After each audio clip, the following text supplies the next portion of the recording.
Hello, I'm Margaret Kuhlman from soulastrology.com. The new moon this month, falling on the 14th of May, is in Taurus. Taurus is a very practical, earthy sign.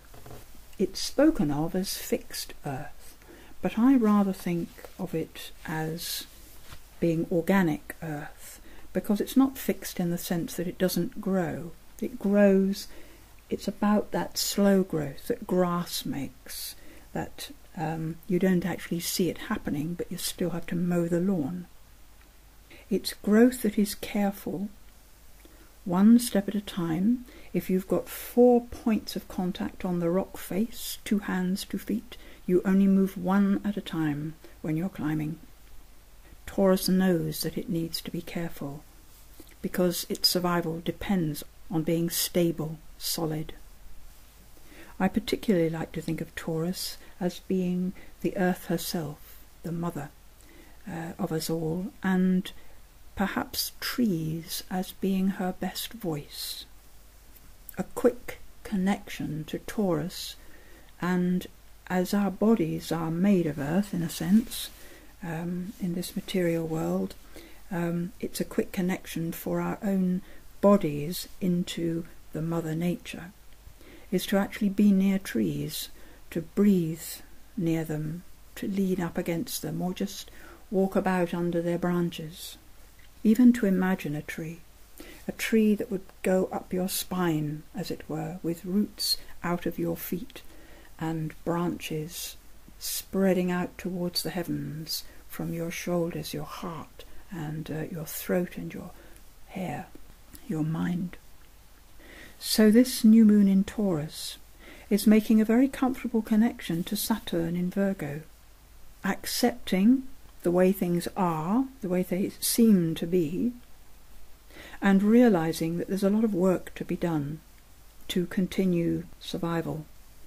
And at the same time, it's connecting to Jupiter and Uranus there with a sextile, the green line, which kind of emphasizes this tug of war that's been going on between Saturn and these two, so that although we know we need to do the work, there's still a desire not to suffer from the privations that may come about as a result. So there's a bit of reluctance to actually get on with it. This chart is interesting. It's very complicated with all these connections between the planets. And it seems to me that it falls into 3 groups. So we've got the Sun, Moon, Saturn, Jupiter, Uranus, all working together there in one way or another. But then we've got Venus trining Neptune and Chiron, Venus in Gemini.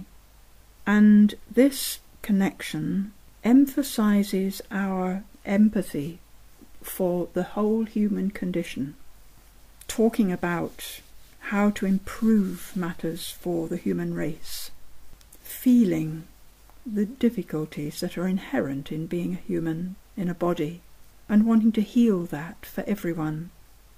Very humanitarian in that position, and very sensitive. With Chiron having just gone into Pisces, the healing is very much about the whole human race, not the individuals in it. It's how we function as a race on Earth. But Venus in Gemini is dealing with it quite lightly. And then there's the other connection, which actually does link in to the Chiron and Neptune as well, which is Mercury and Pluto trine to each other, or going to be trine very shortly. This looks to me like very practical, solid, steady revealing of the truth and making decisions as a result. It feels very strong, very competent to deal with things. So a lot of dealing with things actually coming up.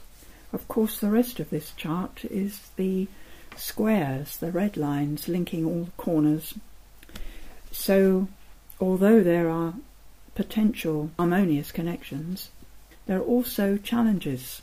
And as the next few days after the new moon roll on, the connections between the planets become more and more exact. The trines and the squares. It's as though everything is winding up into a completeness. Quite stressful it can be, and it completes in a way when Mercury actually does that trine to Pluto. I think that's when the decisions are made, that's when everything becomes clear. So that's the 19th of May.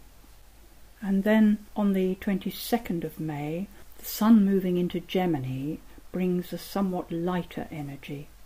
Although by the time we get to the 28th to the 30th of May, we have the full moon, we have Uranus reaching Aries at the full moon after having spent 7 years in Pisces, and on the 6th of June, Jupiter moves into Aries too.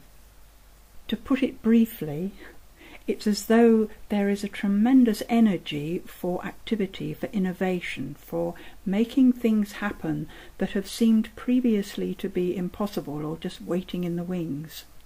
But I think it's important to remember that Jupiter will quite shortly start going retrograde again, which slows down the energy of growth considerably, and then it goes back into Pisces until January 2011, when it goes into Aries proper and straight through. So I think this summer is giving us a taste of what we can achieve later in the next year, which doesn't mean that we shouldn't put our best effort into what we do, because it's our additions create the style of how the future will then unfold. There is more on my website about Uranus as the ruler of the Aquarian age moving into Aries.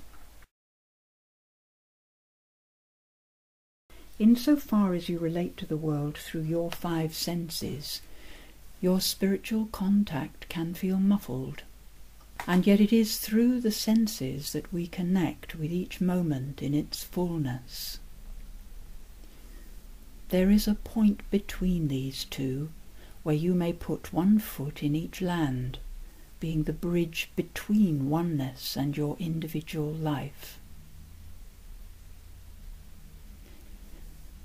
Your body is your piece of earth.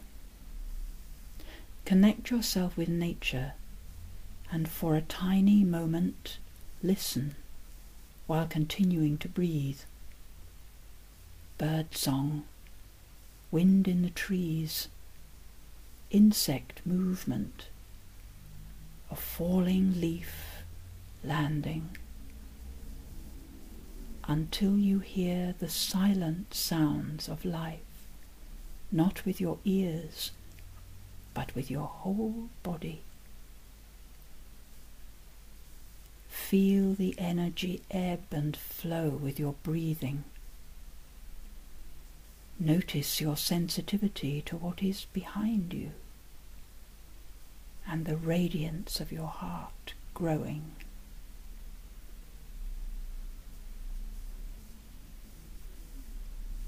This is the point of contact between oneness and your personal life. Stand here as often as you can until the habit roots you to this bridge and spirit walks the earth.